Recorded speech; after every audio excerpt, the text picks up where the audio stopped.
오늘 수업은 5.4절 컨텍스트 프리 그래머 표기법을 간단히 얘기를 하고 그 다음에 PDA에 대해서 얘기하려고 합니다. 자, 먼저 컨텍스트 프리 그래머의 표기법으로 BNF, eBNF, syntax 다이어그램이 있는데요. BNF는 베커스-나워 폼이라고 해서 우리 컨텍스트 프리 그래머에서 화살표로 쓰던 것을 콜론 이퀄로 쓰고요. 터미널 심벌은 원래 터미널 심벌 그대로 쓰는데 작은 따옴표 안에 터미널 심벌을 사용을 하고요.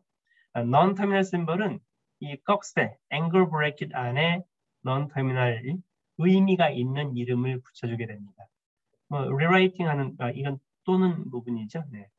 이런 부분이 다르고요. 즉, 터미널 표기법, 작은 따옴표 안에, non 터미널 표기법, 앵글 브래킷 안에, 화살표, 콜론 이퀄 이 세 가지만 다르고 나머지는 같아요. 그냥 단지 표기법의 차이일 뿐이니까요.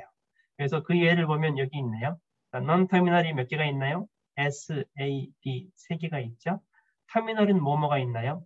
터미널 A, 터미널 B 두 개가 있네요. 이것을 이게 터미널이 한 글자인 경우에는 작은 따옴표 쓰려면 불편하니까 그냥 작은 따옴표 없이 사용하기도 해요. 이렇게. 여기는 얘 2는 컴파운드 스테이트먼트 복문을 BNF 형태로 표현해 봤는데요. 복문은 C 언어의 복문이네요. C 언어의 복문은 중괄호 열고 닫고 안에 문장들의 리스트를 나열하게 되죠. 이제 문장 리스트를 non 터미널로 다시 정의를 하면 반복으로 정의를 해야 되기 때문에 자기 자신 스테이트먼트 리스트 뒤에 스테이트먼트가 올 수 있고 또는 문장 하나, 스테이트먼트 하나가 올 수가 있죠. 여기서 이제 스테이트먼트도 또 정의를 해야 되는데 문장에는 if문, for문, while문, switch문 등등이 있겠죠. 네, 이렇게 BNF 표현의 예를 간단히 보여드렸고요. 다음은 extended BNF인데 BNF를 확장한 거죠. 뭘 확장했냐면 메타 심볼이 세 가지가 있어요. 반복, 선택, 택일. 반복, 옵셔널, 얼터너티브 이렇게 있는데 반복되는 부분은 이 세 가지는 중괄호, 대괄호, 소괄호를 이용해요. 세 가지를 중괄호 안에 쓴 부분은 반복 부분이에요. 0번 이상 반복. 물론 한 번에서 5번 사이로 반복하고 싶으면 아래 첨자 1, 위 첨자 5를 써서 1에서 5까지만 5번만 반복한다는 이렇게 쓸 수도 있어요. 어쨌든 이 반복 표시를 중괄호로 표시를 하고요. 옵셔널 파트는 이 대괄호로 표시를 하는데 이 안에 있는 것은 생략할 수 있어요. 있어도 되고 없어도 되는 그게 이제 택일이 아니라 선택이고요. 택일 연산자 얼터너티브는 소괄호 안에 쓰는데 소괄호 안에 있는 것은 2개 이상 중에서 하나를 반드시 선택해야 돼요.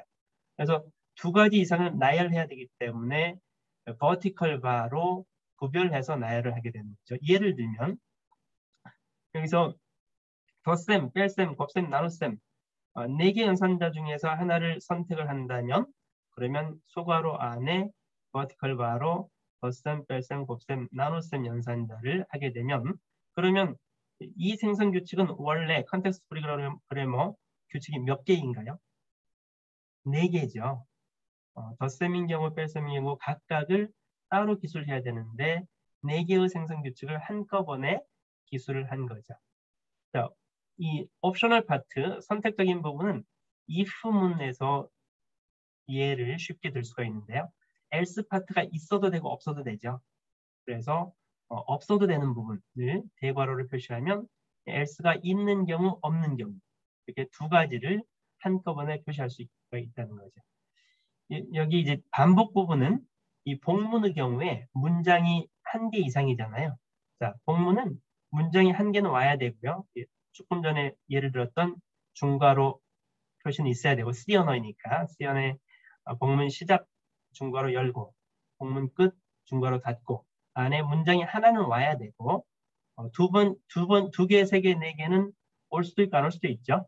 그래서 0번 이상 반복을 시켜주면 그러면 이제 하나는 있으니까 1개 이상이 오는 그런 복문을 이렇게 EBNF 형태로 표현을 할 수가 있겠네요. 자, 세 번째 방법은 syntax diagram, 구문 도표 또는 구문 흐름도라고도 하는데 이 컨텍스트 프리 그래머를 그림으로 보여주는 방법이에요. 그러니까 그림으로 보여주려면 우리가 컨텍스트 프리 그래머가 뭐로 구성되어 있어요? 터미널 심벌, non 터미널 심벌, 그리고 화살표 이 세 가지가 있죠. 그래서 터미널 심벌을 1으로 표기를 하고요. non 터미널 심벌을 사각형으로 표시를 하고요. 그 다음에 화살표 부분은 화살표를 표시를 해요. 흐름도로 이렇게 표현하는 방법이죠. 예를 들면 어떤 생성 규칙이 A 생성 규칙이 있다고 하자. RHS, LHSA, RHS X1, X2, Xn으로 구성되어 있다고 한다면 만약 이 XI가 모두 non-terminal이라면 그러면 맨 처음에 화살표의 시작을 여기 이 LHS A로 non-terminal 표기를 해주고요. A로 시작해서 모두 non-terminal이라고 했으니까 모두 다 네모로 표시를 했네요. 네모 안에 즉 A는 X1 뒤에 X2 뒤에 XN으로 구성된다 이런 의미죠. 만약 XI가 모두 터미널이라면 네모 대신에 모두 원 안에 표기만 해주면 되겠죠. 그러면 만약 A 생성 규칙이 여러 개인 경우, 여러 개, 뭐 알파 1 또는 알파 2 또는 알파 N 우리 이렇게 기술을 하죠. 그런 경우에는 이제 화살표를 뭐 A 생성 규칙은 알파 1을 통해서 갈 수도 있고, 알파 2를 통해서 갈 수도 있고, 알파 N을 통해서 갈 수도 있게끔 이런 식으로 표기를 해요. 이게 이제 syntax 다이어그램으로 표기하는 방법이죠. 그러면 이제 우리가 EBNF에서 A는 알파, 이 중괄호로 표시한 건 뭐였어요? 반복되는 부분이었죠. 몇 번 이상 반복? 0번 이상 반복이었죠.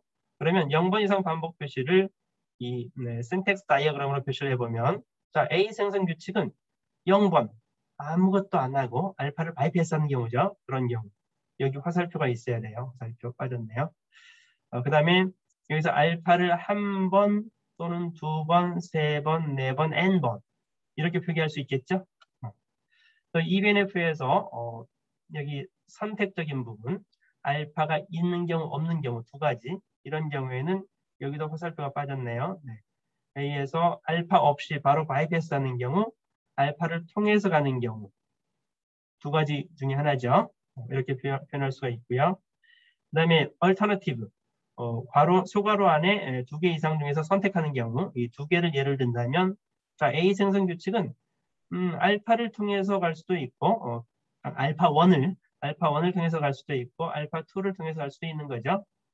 그 다음에 그 뒤에 뭐 베타가 있다면 여기서 이제 베타가 만약 non 터미널이라면 non 터미널을 네모 안에 기술할 수 있겠죠.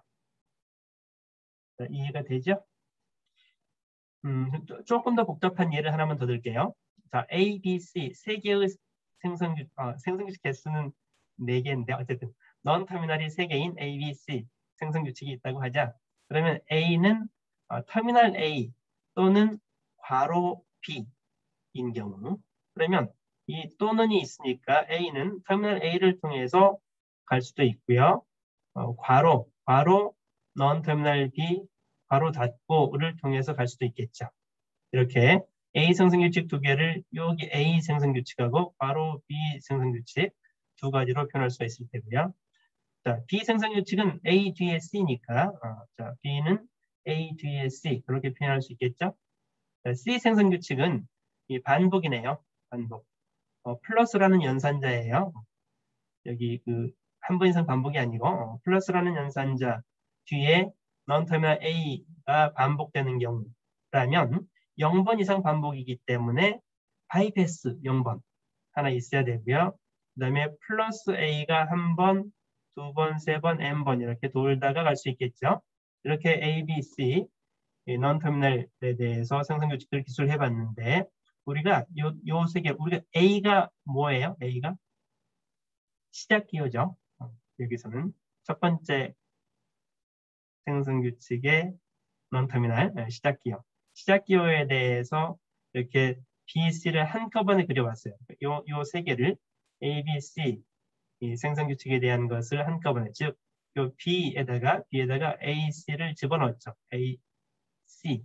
C는 요거니까 요 부분을 여기에 집어넣어서 이렇게 하나로 표현할 수도 있다라는 거죠. 아시겠죠? 조금 복잡한 예를 보여드릴게요. 자, 수식이라는 non-터미널이 있다고 하자. 수식은 생성 규칙이 여러 개네요. unary 오퍼레이터가 반복되기도 하고, 또 이제 뭐 어쩌고저쩌고 이런저런 수식들, 수식은 어쩌고저쩌고. 이 바이너리 오퍼레이션이네요. 수식, 바이너리 오퍼레이터, 수식. 뭐 수식은 수식, 치환문, 수식 뭐 이런 연산자의 수식도 있을 테고요. 이렇게 여러 가지 조금 복잡한 예를 간단히 보여봤고요. 자, 여러 가지 예들이 있는데요. 예제 5.23, 24, 또 미니 C 언어에 대한 예들이 있는데요. 책에 있는 것을 간단히 이렇게 스크린샷으로 해봤네요. 자, 5.23에 C 언어 명칭, 아이덴티파이어를 이 구문 도표로 표현해 본 거죠. C 언어의 아이덴티파이어는 영문자로 시작하거나 또는 언더바죠. 여기 마이너스가 아니고 언더바예요. 영문자 52개 또는 언더바로 시작해서 그 뒤에는 레터, 언더바, 디짓이 포함되는데 그 중에 하나가 반복해서 될 수 있죠. 그런 이 C 언어 명칭을 구문 도표로 표현해 본 거고요. 자, 5.24는 정수형 변수를 표현해 본 건데 정수형 변수를 먼저 이렇게 컨텍스트 프리 그래머로 BNF 형태로 표현을 해봤고요. 그다음에 eBNF 형태로도 표현해봤지. 반복되는 부분을. 즉 여기 eBNF가 훨씬 보기가 편하죠. 정수 선언을 C 언어 선언문이에요. int로 시작하죠. int 뒤에 변수를 하나 선언할 수도 있고 하나. 그 뒤에 콤마 변수를 2개, 3개, 4개 여러 개 선언할 수가 있죠. 그래서 하여튼 int 첫 번째 변수 뒤에 콤마 변수들이 0번 이상 반복되는, 그리고 세미콜론으로 끝나는 이런 형태로 eBNF를 표현을 하면 그것을 구문 도표로 표현했을 때 int DCL, 이게 이제 non-터미널이죠. int DCL은 int라는 터미널로, 터미널이니까 원이죠. 터미널 시작해서 아이덴티파이어, id는 지금 추가로 여기 이 생성 규칙을 정의했어야 되는데 생략했어요. 생략한 걸로 아시면 될 거고요. 그래서 이제 아이덴티파이어 하나로 정의하고 세미콜론으로 끝날 수도 있고, id 뒤에 콤마 하고서 id가 반복되어서 2개, 3개, 4개, n개를 정의할 수 있는 이런 신텍스를 구문 도표로 표현을 해본 거죠. 예, 조금 더 복잡한 미니 C 언어의 eBNF 형태인데요. 예제 5.20에 미니 C 언어의 이런 이제 eBNF가 있어요. 미니 C 언어는 external declaration 뒤에 external declaration이 0번 이상 반복되고, 또 이제 external declaration은 또 펑션 정의, 함수 정의 또는 declaration, 변수 정의로 구성이 되고, 함수 정의는 함수의 헤더 뒤에 compound statement 어쩌고 저쩌고 이렇게 쭉 미니 C 언어를 정의를 했는데, 이렇게 복잡한 eBNF에 대해서도 이제 문법 도표, syntax 다이어그램으로 표현할 수 있다, 그런 얘기죠. 미니 C 언어는 함수 정의 또는 선언문, declaration 둘 중에 하나로 되는데 이것들이 0번 이상 반복되는 형태로 되어 있고, 여기서 이제 함수 정의, 네모로 된 non-터미널들에 대해서는 모두 다 이렇게 기술을 해줘야 되죠. 그래서 함수 정의는 함수의 헤더 뒤에 컴파운드 스테이트먼트가 오는 거고, 여기서 또 이제 함수의 헤더는 뭐 void 또는 int가 오고 뒤에 함수 이름이 와야 되고 아이덴티파이어, 중괄호 열고 닫고 안에 파라미터 리스트도 있고 뭐 어쩌고저쩌고 이렇게 이런 식으로 복잡한 eBNF도 신텍스 다이어그램으로 표현할 수 있다라는 설명을 했네요. 자, 여기까지가 우리가 컨텍스트 프리 그래머를 기술하는 3가지 방법을 얘기를 했어요. 뭐였나요? BNF, eBNF, 신텍스 다이어그램 3가지를 얘기를 했죠. 자, 여기서는 이제 푸시다운 오토메타에 대한 얘기를 할 건데요. 푸시다운 오토메타하고 컨텍스트 프리 그래머와의 관계, 문법이죠. 즉 컨텍스트 프리 그래머는 문법이죠. 푸시다운 오토메타는 오토마타죠. 각 문법은 오토메타로 구현할 수 있다고 했었어요. 정규 문법은 뭐로 구현했어요? finite automata, NFA, DFA, 뭐 epsilon NFA. 정규 문법은 finite automa타로 구현하는데 컨텍스트 프리 그래머는 푸시다운 오토메타로 구현을 한다라는 거죠. 그러면 푸시다운 오토메타는 머신, 기계이기 때문에 기계의 구조가 어떻게 되느냐라는 거죠. 이 PDA를 구성하는 요소는 인풋 테이프하고 finite state control하고 스택하고 이 세 가지로 되어 있어요. 인풋 테이프라고 하는 것은 입력 문장이에요. 우리 C언어로 한다면 if 문법은 입력 문장을 인풋 테이프라고 표시를 한 거고요. 그 다음에 스택은 그냥 스택 자료 구조예요. 스택 자료 구조 안에는 스택 심벌이 들어갈 수가 있고요. 그리고 이제 어쨌든 이 인풋 문장하고 스택 자료 구조를 이용해서 finite state control은 이게 이제 PDA인 거죠. 작동을 하는 거죠. 기계가 작동하는 거니까요. 그러면 PDA는 어떻게 구성되느냐? 우리는 finite automata를 배웠어요. finite automata를 제가 여기 복사했네요. 3장에서 배웠던 내용. finite automata를 M이라는 finite automata가 있다고 하자. 그다음에 이 M이라는 것은 5개의 구성 요소로 되어 있었어요. 복습이죠.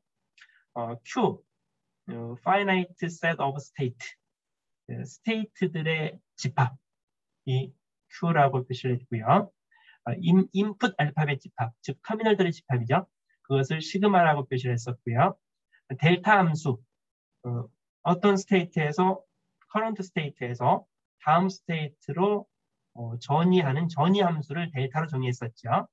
그 다음에 시작 스테이트를 Q0라고 했었고요. Q0는 당연히 이 스테이트 집합의 원소 중 하나이겠죠. 스테이트 중에 하나를 스타트 스테이트 또는 이니셜 스테이트라고도 할 수 있겠죠. 그렇게 지정을 한 거고요. 파이널 스테이트는 1개 이상이죠. 스타트 스테이트는 1개고 파이널 스테이트는 1개 이상으로 정의했었죠. 그래서 이제 이 F 대문자로 쓰고 Q의 부분 집합으로 정의했었죠. 어쨌든 이렇게 스테이트 집합이 있었고 인풋 터미널들 집합이 있었죠. 그것을 스테이트 전이 함수 델타로 정의를 했었죠. 그래서 현재 스테이트 Q에서 어떤 Q에서 이 인풋 터미널 A가 오면 다음 스테이트가 P1 또는 P2 또는 PN NFA로 정의를 해봤네요. 이렇게 정의를 했었는데 그러면 이 finite automata보다 pushdown automata는 조금 더 복잡하겠죠. 왜? 정규 문법보다 컨텍스트 프리 그래머가 훨씬 커버하는 범위가 넓기 때문에 더 넓게 커버를 하려면 이 finite automata에 추가로 무엇인가가 추가돼야 되겠죠. 그때 무엇이 추가되느냐? 여기 써놨네요. 스택이 추가돼요. 스택 자료 구조. 그래서 우리 finite automata 정의에 스택을 추가해서 PDA, P라는 것을 정의를 하면 까만색으로 된 부분은 여기 finite automata하고 동일해요. 스테이트들의 집합 Q, 인풋 알파벳들의 집합 시그마, 델타 함수, 시작 스테이트 Q0, 파이널 스테이트 집합 똑같아요. 여기 파란색으로 된 부분이 스택이 추가된 거예요. 스택을 추가하려면, 스택 자료 구조를 추가하려면 스택 심벌들의 집합을 먼저 정의를 해야 돼요. 그 다음에 우리가 스택 사용할 때 스택의 바텀 표시를 해야 되죠. 스택의 바텀 표시 기호를 Z0라고 한 거예요. 그 두 가지. 어쨌든 스택 심벌들의 집합, 스택 심벌 중에 하나를 스택의 바텀 표시를 하겠다. 이 두 가지가 추가된 그게 이제 푸시다운 오토메타예요. 그러면 이제 전이 함수가 좀 달라져요. 원래 전이 함수 파이널 오토메타에서는 현재 스테이트에서 인풋 하나를 보고서 또는 엡실론도 허용을 해줬었어요. 네. 어쨌든 현재 스테이트에서 Q에서 어떤 인풋 심벌 하나를 보고서 다음 스테이트를 결정을 했었는데 그러면 스택 자료 구조를 사용을 하면 이제 스택 심벌들을 사용을 해야 되겠죠. 그게 이제 전이 함수에 나타나는 거고요. 현재 스테이트에서 인풋 심벌 하나를 보는 것뿐만 아니라 추가로 스택의 탑에 있는 심벌을 하나 봐요. 그래서 두 개를 동시에 보는 거죠. 인풋 심벌 하나하고 스택의 탑에 있는 심벌 두 개를 동시에 보고서 다음 스테이트가 결정이 돼요. 그러면서 스택 자료구조 내용이 바뀔 수가 있죠. 그래서 그 스택 심벌이 조금 전에 인풋하고 같이 봤던 스택 심벌을 스택의 탑 부분을 다른 내용으로 교체해주는 그게 이제 전이 함수의 내용이 되겠네요. 그래서 이제 정확하게 표시한다면 책에서는 이렇게 표시를 했었는데 우리 이제 NFA 기준으로 하면 현재 스테이트에서 다음 스테이트가 이 Q에서 P1 또는 P2 또는 이렇게 NF 할 수 있잖아요. 그래서 이걸 정확하게 얘기를 하면 현재 스테이트에서 인풋 심벌하고 스택 심벌 두 가지를 동시에 보고서 다음 스테이트는 중에 하나죠. 어떤 여기서 P1, P2, Pn으로 한다면 여기서 이렇게 표시가 되겠네요. 자, 여기서는 예를 든 게 Q라는 스테이트에서 인풋이 A, 스택의 탑 심벌이 Z였을 때 AZ를 동시에 보고서 다음 스테이트가 뭐가 될 수 있냐면 P1이 될 수도 있고 P2가 될 수도 있고 Pn이 될 수가 있는데 만약 다음 스테이트가 P1인 경우에는 스택의 탑에 있는 Z를 알파1으로 교체해줘야 돼요. 만약 다음 스테이트가 P2인 경우에는 알파2로 교체해주는 거고 Pn인 경우에 N으로 가는 경우에는 알파 N으로 교체해주는 이게 이제 델타 함수, 전이 함수가 되겠네요. 이해가 되셨죠? 네. 그러면 이제 우리가 푸시다운 오토메타 PDA-P의 이동 과정을 설명을 하려고 하는데요. 그러기 위해서 우리 시작 상태로부터 다음 상태 이렇게 이동을 해야 되잖아요. 그걸 표시하기 위해서 자, 현재 상태를 Q, 그다음에 현재 상태를 Q라고 하고 우리가 분석하고자 하는, 처리하고자 하는 인풋 스트링을 오메가라고 했어요. 그리고 스택 내용을 알파라고 표시했어요. 그래서 현재 스테이트 Q에서 현재 인풋은 오메가가 들어와 있고 이 오메가가 이제 1 더하기 2 더하기 3, A 더하기 A 곱하기 A 이런 인풋이 오겠죠. 인풋 문장. 현재 스택 상태, 스택 스트링이 알파로 들어있겠죠. 이런 상태로 이렇게 세 가지 구성 요소로 Q, 오메가, 알파로 표시를 했을 때 자, 이 푸시다운 오토메타 P가 현재 상태에서 Q라는 상태에서 Q 프라임이라는 상태로 이동을 할 거예요. 스테이트 트랜지션, 델타 함수를 적용해서 상태 이동이 일어나죠. 그러면 자, 만약 현재 상태가 Q라는 스테이트고 인풋이 A 오메가라고 하자. 그리고 스택 부분은 Z 알파라고 하자. 여기서 이제 인풋의 맨 왼쪽이 이 A 부분이고요. 스택의 탑 부분이 Z 부분이에요. 이런 현재 상태라고 가정할 때 그때 만약 이런 델타 함수가 있다면 이런 델타 함수는 QAZ에서 다음 스테이트는 Q'으로 가고 스택의 내용 Z를 감마로 substitution, 교체해라 이런 얘기죠. 그러면 자 현재 스테이트 Q에서 AZ를 보고서 즉 AZ를 보고서 다음 상태는 Q'으로 가는 거고요. 인풋 A는 처리했기 때문에 없어지는 거고요. 오메가만 남죠.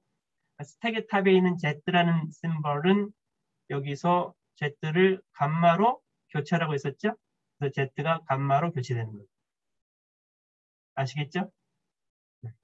만약 여기서 인풋 터미널 A가 엡실론이라면 엡실론이라는 건 사실 없는 거죠. 없는 건데 그냥 제가 이해하기 쉽게 엡실론을 써놨을 뿐이죠. 즉 Q 오메가 Z이다.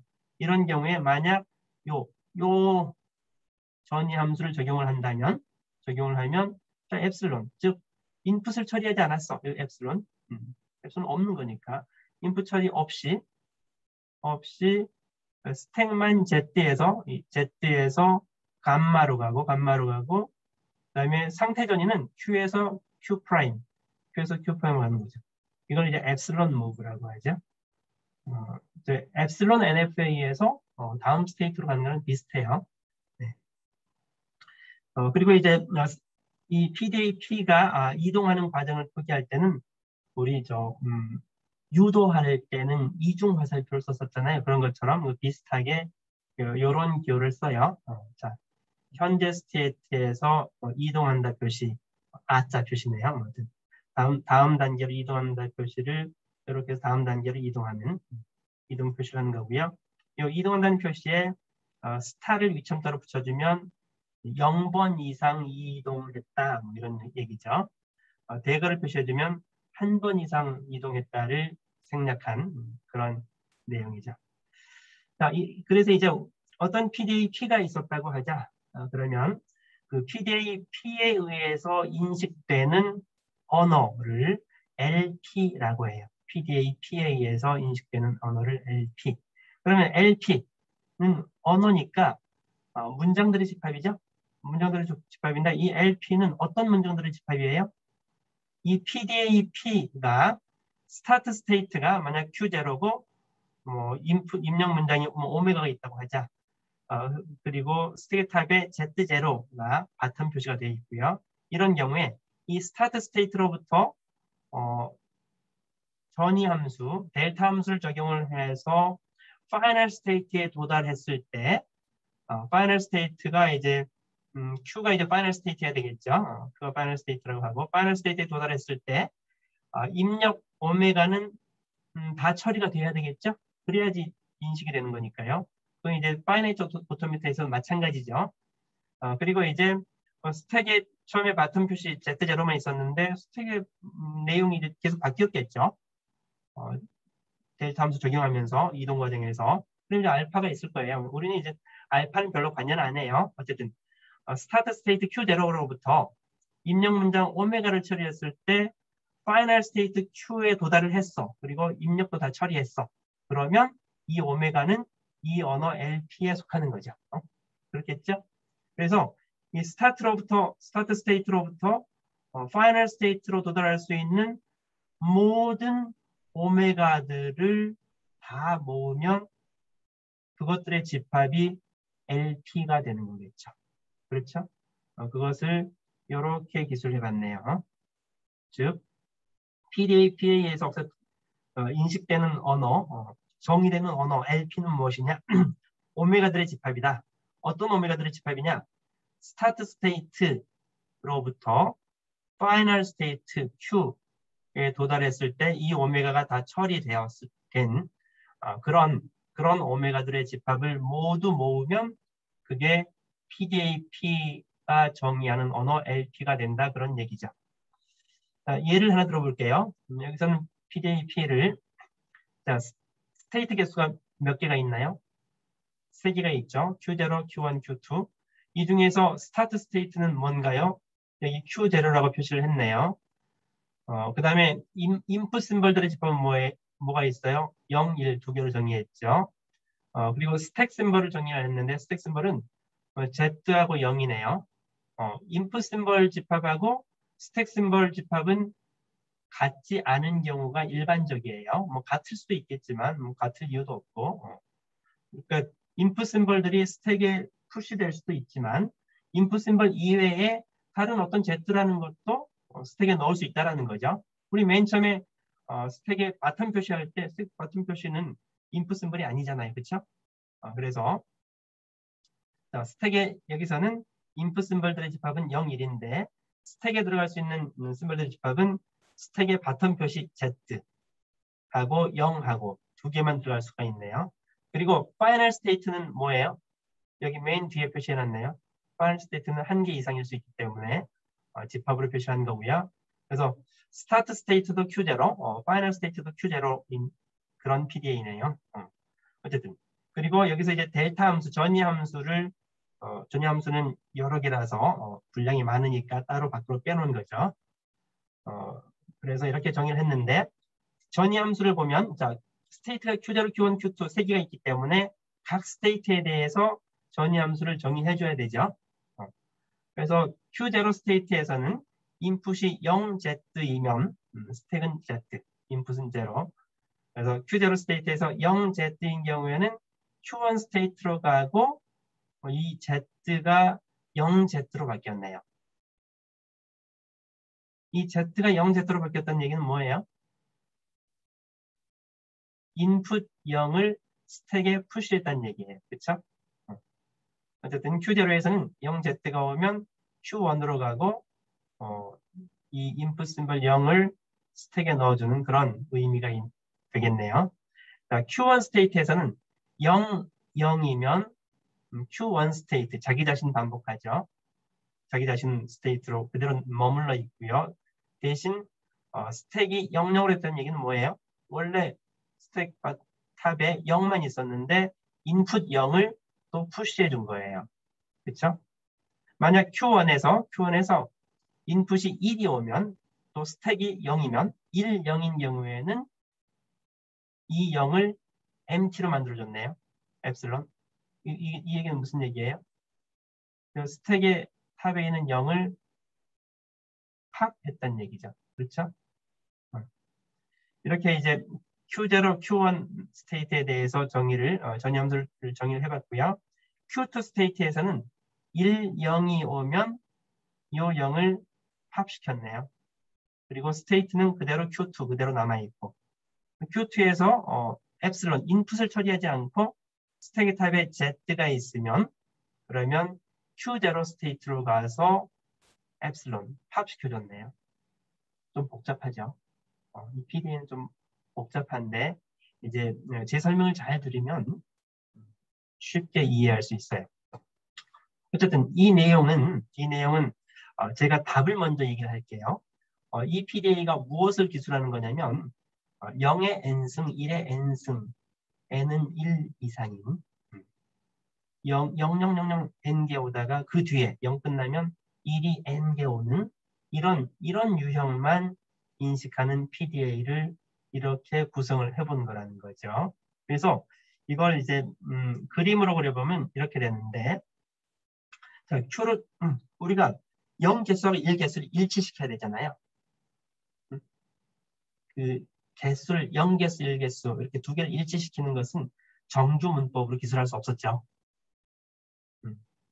그러니까 0의 m승, 1의 n승 이렇게 0, 1 개수를 일치시킬 필요 없는 경우는 정규 언어이고 정규 문법 파이나이트 오토메이터로 기술할 수 있었는데 0의 n승, 1의 n승 개수 같은 경우는 정규 언어가 아니거든요. 정규 문법 기술할 수가 없었어요.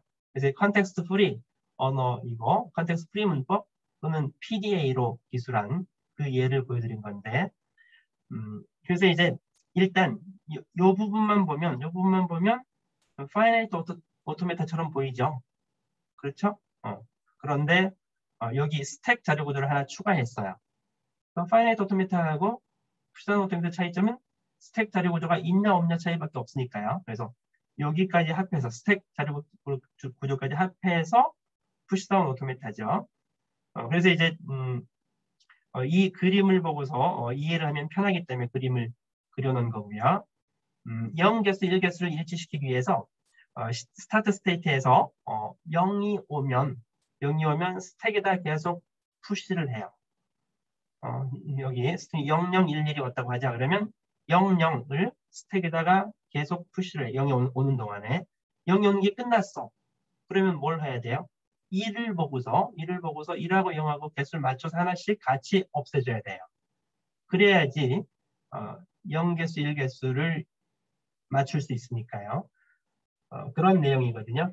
그 내용을 이 델타 함수로 처리할 수가 있는 거죠. 그래서 이제 실제로 스타트 스테이트 Q0에서 0011 입력 문장이 들어왔어. 이것을 이제 인식할 수 있는지 없는지를 우리가 오토메타를 통해서 판단하는 거죠. 스택의 탑에는 Z가 맨 처음에 스택의 초기 여기 Z가 들어있다고 했었으니까요. 여기서 시작을 해서 파이널 스테이트도 이제 Q0죠. Q0가 인풋이 empty인 요게 되느냐라는 문제요. 여기 스택 부분은 사실 우리 관심 없어요. 네. 파이널 스테이트에 와서 입력 문장이 다 처리가 됐느냐 하나씩 그게 이제 우리의 관심사죠. 그래서 여기서 Q0 0011Z에서 이 델타 함수가 몇 개가 있어요? 전이 함수가 하나, 둘, 셋, 넷, 5개가 있죠. 5개 중에서 적용할 수 있는 게 뭐가 있을까요? 자, 여기 0Z, 인풋 0, 스택 Z를 보고서 적용할 수 있는 게 요 놈밖에 없네요. 0Z. 그렇죠? 다른 것은 일단 Q0 해야 되니까 Q0 스테이트에서 0Z인 것은 요 놈밖에 없어요. 그러면 0 처리됐고 0 처리됐으니까 여기 없어졌고 011만 남았네요. 다음 스테이트는 Q1이죠. Q1으로 갔고요. 그 다음에 이 Z가 0Z로 바뀌었죠. 그래서 요 Z가 0Z로 이렇게 바뀌었죠. 이게 두 번째 상태가 되겠네요. 이 상태에서 이제 Q1이죠. Q1에서 또 0, 0이죠. 우리가 보는 것은 인풋 심벌 첫 번째 거, 스택의 탑 부분이 이쪽 왼쪽 끝이라고 그랬죠. 스택의 탑 심벌 0. 그래서 Q1에서 0, 0 적용할 수 있는 게 그 Q1 전염수가 두 개 있는데 Q1에서 0, 0 요 놈이네요. 요 놈을 적용을 하면은 이 0은 인풋은 당연히 없어지는 거고 스택에 0이 0, 0으로 바뀌었으니까 스택에 0이 추가된 거죠. 그리고 다음 스테이트는 Q1 그대로 있고요. 그래서 요 0 처리했고 이 0이 스택에 그렇게 00Z가 됐겠죠. 0Z에서 0을 00으로 바꿔줬으니까. 그래서 이게 이제 세 번째 스테이트가 되겠네요. 이 상태에서 적용할 수 있는 함수는 Q1이니까 Q1 두 개 중에서 여기 input 1, 0, input 1, 0이면 어떤 거예요? 요 놈이네요. 요 놈. 요 놈을 적용을 하면 그러면 Q2로 가고 다음 스테이트는 Q2로 가고요. 그 다음에 요 1은 처리했고요. 그래서 1만 남았네요. 1, 1이었는데 1만 남았고요. 그 다음에 스택에 있는 0이 엡실론으로 바뀌었어요. 스택에는 0. 요 0이 엡실론으로 바뀌면 그러면 0Z만 남는 거죠. 그렇죠? 자, 이게 네 번째 스테이트가 되고요. 네, 그럼 Q2에서 이제 1, 0을 보면 Q2에서 두 가지가 있는데 1, 0, 1, 0, 여긴 1, 0이고 여기는 엡실론 Z네.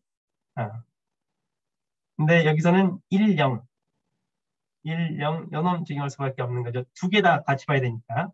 인풋이 1이어야 되고 스택이 0이어야 되니까 1, 0. 그래서 이걸 적용을 하면은 Q2 자기 자신 그대로 남아있고요. 요 0만 엡실론으로 팝됐네요. 그래서 Q2 자기 자신 그대로고요. 1은 처리했고요. 이제 empty죠. 아무것도 안 남아있죠. 0은 엡실론으로 바뀌었으니까 이제 0Z에서 Z만 남아있겠죠. 그 다음 상태가 이게 되겠네요. 이 상태에서 적용할 수 있는 것은 Q2라는 스테이트죠. Q2라는 스테이트에서 1, 0인 경우 엡실론 Z인 경우네요. 그래서 일단 스택의 탑이 0이 아니라 Z이기 때문에 요거 적용할 수밖에 없네요. 그렇죠? 근데 인풋이 엡실론 표시되어 있는 경우는 인풋을 처리하지 않고 인풋은 그대로 있는 거예요. 그대로 있고 이제 다음 스테이트는 Q0로 가고 인풋은 그대로 있고 처리할 거 없고 스택의 탑에 있는 Z가 엡실론으로 바뀌어서 요 Z가 엡실론으로 바뀐 거죠. 그래서 여기까지 왔네요. 여기까지 왔더니 Q0라는 스테이트가 파이널 스테이트 맞나요? 네, 여기 파이널 스테이트 Q0죠. 맞죠? 인풋이 원래 0011에서 empty 다 처리됐나요? 다 처리됐죠? 그래서 파이널 스테이트에 도달했고 인풋 다 처리했으니까 이 0011은 accept 되는 거죠. 맞죠? 그러면 지금 이제 가장 간단한 것 중에서 예를 들 수 있는 0011에 대해서 했는데 그러면 0의 n승, 1의 n승을 처리하는 과정을 잘 보시면 이 반복된다는 걸 알 수 있어요. Q0 스테이트에서는 0이 오면 푸시하고 Q1으로 가서 Q1 스테이트는 0을 인식하는 스테이트예요. 그래서 0이 오는 것은 계속 여기서 돌고 있으면서 스택에다가 푸시만 해요. 근데 1이 오면 스택에 있는 0 하나를 같이 없애주는 거죠. 그래야 개수를 맞출 테니까. 그래서 Q1에서 1이 오면 이제 Q2가 1을 처리하는 스테이트가 있는 거죠. 그래서 Q2에서 1이 오는 동안에 계속 스택에 있는 0하고 같이 소거시켜주는 거죠. 그런 다음에 최종적으로 인풋이 엡실론이 됐는데 스택에 Z만 남아있어야 돼요. 스택에다가 0000 N개를 다 푸시했잖아요. 그 다음에 1이 N개가 와야지 0이 다 팝이 되고 스택 바텀 심벌 Z만 남아 있겠죠. 그런 상태가 되면 그게 이제 이런 상태인 거죠. Z만 남아 있어야 되는 거지. 0은 다 팝됐어야 되는 거지. 그러면 이 상태에서는 다음 스테이트를 엡실론 무브로 해서 Q0로 이동해주고 끝나는 거죠. 그러면 억셉트 되는 거죠. 하여튼 이렇게 0 개수, 1 개수를 일치되는 0의 엔승, 1의 엔승만 인식하는 그런 PDA의 예를 보여주고 여러분들한테 그 작동 과정을 설명을 한 거예요. 그럼 여러분들이 직접 조금 그 연습을 해본다면 우리가 여기서 그러니까 이 PDA는 n이 1 이상인 경우거든요. 0의 n승, 1의 n승. 근데 요 n을 0 이상으로 이렇게 0 이상으로만 바꾸어서 PDA를 조금 수정해 볼 수 있겠죠.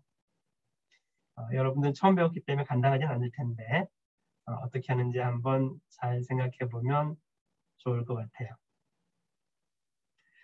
이렇게 PDA를 정의를 해봤는데 여러분들 궁금하겠네요. 그러면 0의 n승, 1의 n승, n이 1개 이상인 이런 경우를 어떻게 델타 함수를 정의하죠? 여러분들 할 수 있을까요? 조금 쉽지 않을 것 같은 생각이 들죠. 근데 이제 연습을 하면, 트레이닝을 하면은 할 수는 있는데 처음 막 배워가지고는 좀 어렵게 느껴져요.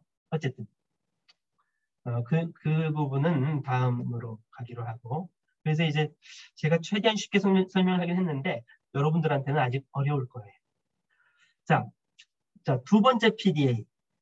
방금 PDA 하나를 얘기를 했는데 PDA를 약간 변형할 거예요. 어떻게 변형을 하냐면 조금 전에 정의했던 PDA는 이 부분이 즉 인풋 심벌 1개, 스택 탑에 있는 심벌 1개를 본다고 했었어요. 그랬었죠? 1개를 봤었는데 이제 이 스택의 탑에 있는 심벌을 하나만 볼 게 아니라 스트링을 봐요. 여러 개. 탑에 있는 거 0개 이상, 0개 이상을 보고서 다음 스테이트로 델타 함수를 정의하는 방법이죠. 무슨 얘기, 다시 한번 얘기하면, 제가 여기 써놨죠. 스택 탑 부분에 있는 스트링을, 스택 셈벌 1개가 아니라 스트링을 다른 스트링으로 대체한다. 이렇게 얘기 써놨죠. 그래서 이 부분이 달라진 거죠. 인풋은 하나 보는 건 그대로고요. 스택 탑에 있는 셈벌 하나가 아니라 여러 개, 탑에 있는 여러 개를 보고서 이 알파 부분을, 스택 탑에 있는 알파 부분을 베타로 바꾼 거예요. 이렇게 조금 확장을 했어요. 이렇게 하더라도 PDA의 파워는 똑같아요. 그러면 확장된 PDA하고 오리지널 PDA가 같으냐? 그것은 이제 오토매틱 연구하시는 분들이 완전히 동등하다라고 증명을 했기 때문에 여러분들은 그냥 같다라고 생각하시고 하면 돼요. 여러분들이 증명까지 하려면 너무 어려우니까요. 네. 어쨌든 이렇게 스택의 탑에 있는 심벌을 하나만 볼 게 아니라 2개 이상을 볼 수 있다. 물론 이제 엡실론, 0개를 볼 수도 있어요. 이렇게 이제 PDA를 확장해서 정의할 수가 있는데 그 예를 하나 보여드린 거예요. 여기서. 그래서 이제 그 예가 자, 여기는 스테이트가 Q0밖에 없네요. 이렇게 이제 확장된 PDA에서는 Q0하고 QF 2개가 있어요. 그래서 스테이트가 Q0, QF 2개가 있고요. 그 중에서 Q0가 스타트 스테이트고요. QF가 파이널 스테이트로 정의가 되어 있고요. 인풋 심벌은 A, B 2개로 정의되어 있고요. 스택 심벌은 A, B뿐만 아니라 대문자 S, 대문자 Z 이렇게 4개를 정의를 하고 있네요. 그래서 델타 함수는 Q0에 대해서 정의가 되어 있는데 Q0에서 터미널 A, 엡실론, 스택 부분이 보지 않고 A 엡실론을 보고서 Q0 엡실론이 A로 바뀌었네요. 즉 A가 푸시된 셈이네요. B 엡실론인 경우에는 B를 또 푸시를 하는 거예요. 엡실론인 경우에 Q0 자기 자신인데 S를 푸시했어요. 그래서 인풋도 처리하지 않고 스택의 탑 심벌도 뭐 보지 않고 그냥 S라는 스택 심벌만 추가했을 뿐이죠. 그리고 또 인풋을 보지 않고 스택의 탑에 ASA가 오면 이것을 S로 바꿔줬어요. 즉 여기에 스택의 탑에 있는 스트링을 본 거죠. 여기서 BSB를 보면 이거 스택의 탑에 이게 있으면 또 S로 바꿔줬어요. 그 다음에 SZ가 오면 엡실론으로 바꿔줬어요. 여러분들 이 얘기 들으면서 혹시 눈치가 좀 빠른 학생들은 예전에 배웠던 것을 볼 수도 있을 텐데 기억할 수 있을 텐데 어떤 내용이냐면 정답을 먼저 얘기를 하면 이런 언어예요. 즉 어떤 오메가 알승 뭔가요? 미러 랭귀지 거울 언어 ABC, CBA 이렇게 역순이잖아요. 오메가 알승 역스트링을 뒤에 붙인 거. 거기서 이때 이제 오메가를 구성하는 터미널들은 A하고 B만 허용한 뭐 AAB, BAA 이런 형태. 그래서 그것을 갖다가 구성을 해본 건데 여기 그대로 복사해놨어요. 델타 함수만. 그래서 AAB, BAA를 이렇게 스타트 스테이트 Q제로 스택의 처음 바텀 기호는 Z. 그래서 이것을 인식하는 과정을 쭉 설명을 한 거죠. Q제로에서 어쨌든 이 중에 하나를 이 델타 함수가 여러 개가 있으니까 그 중에서 A, Z, 근데 엡실론이네요. A 엡실론인 경우에 엡실론을 A로 바꿔서 A를 푸시했어요. 결론을 먼저 얘기를 하면 이 거울 언어를 인식하려면 터미널들이 쭉 오면 스택에다 푸시를 해요. 푸시하다가 적당한 시점에 중간에 S를 집어넣어요. S를 집어넣어서 즉 어떤 형태냐면 여러분들이 S는 ASA, S는 BSB 또는 엡실론 이렇게 그런 식으로 이 거울 언어를 정의할 수 있잖아요. 그 과정이에요. 그래서 근데 이제 제가 조금 전 예를 들 때는 디터미니스틱한 PDA 예를 들었는데 이것은 non 디터미니스틱하거든요. 그래서 현재 스테이트에서 적용할 수 있는 이 델타 함수가 하나만 있는 게 아니에요. 2개, 3개, 4개 있을 수도 있어요. 그 중에서 어떤 델타 함수 적용할 거냐?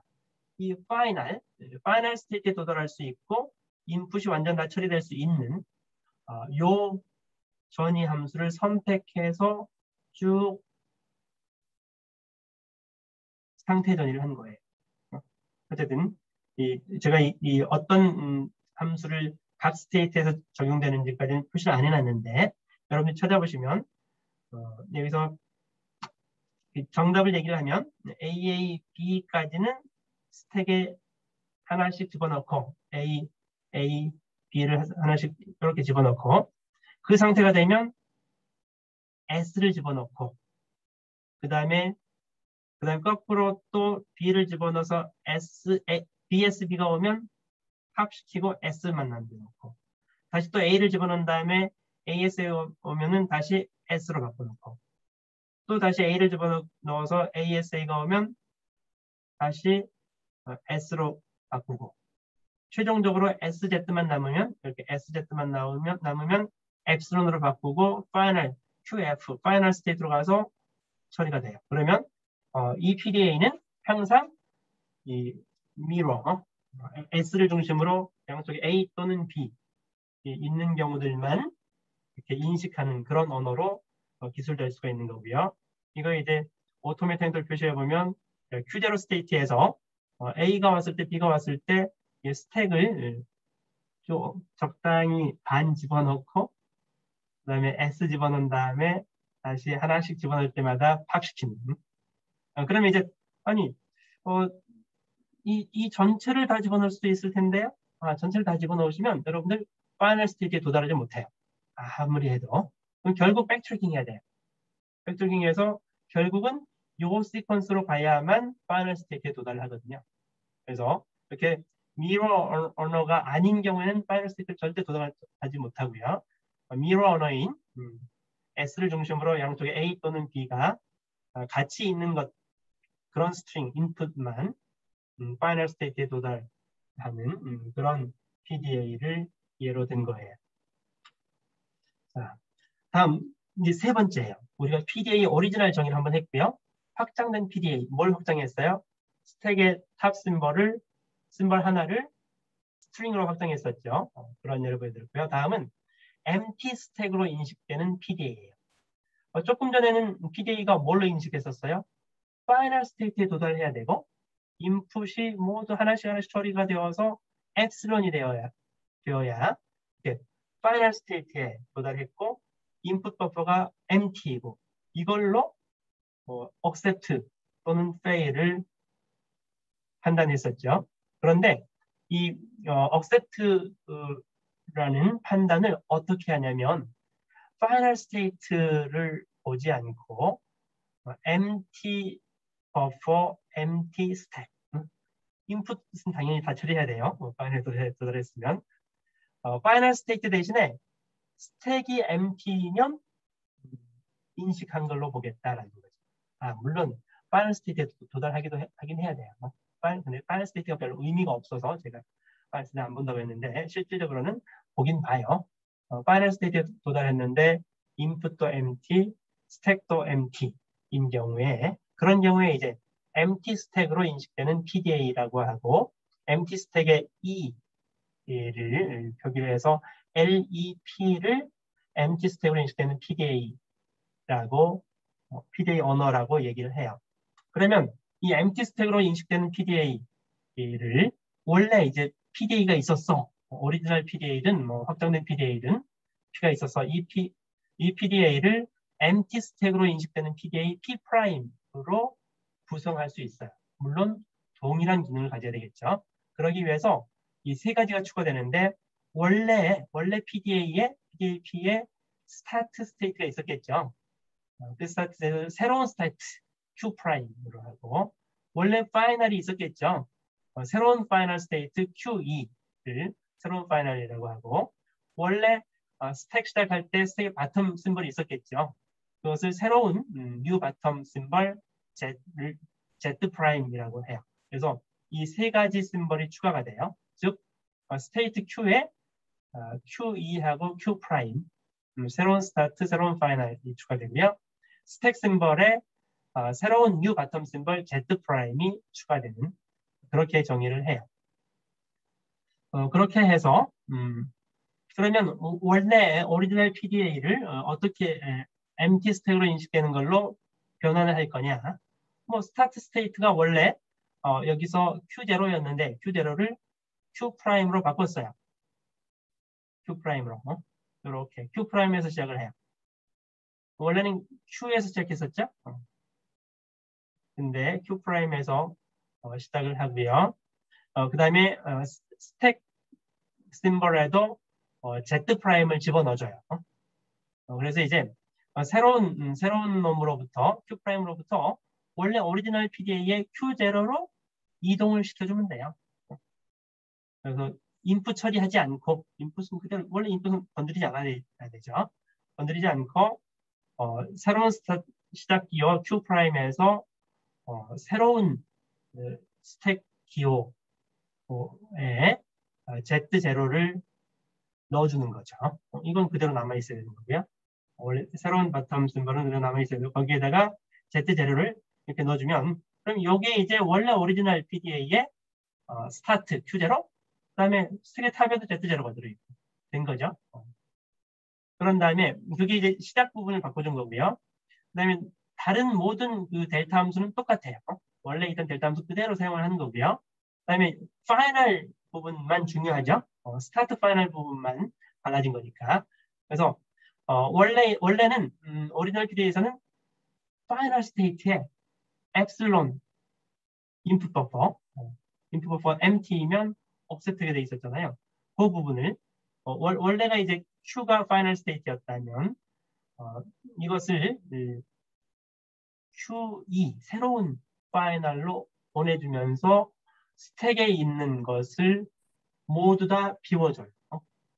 모두 다 비워주고 그리고 새로운 QE로 보내주기만 하면 돼요. 그러면 이제 QE는 별 의미가 없고 스택을 비워주는 역할을 하는 거죠.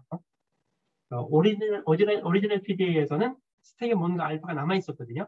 그걸 비워주고 새로운 파이널 스테이트 QE로 보내주기만 하면 그런 형태로 empty stack으로 인식되는 PDA를 만들 수 있다.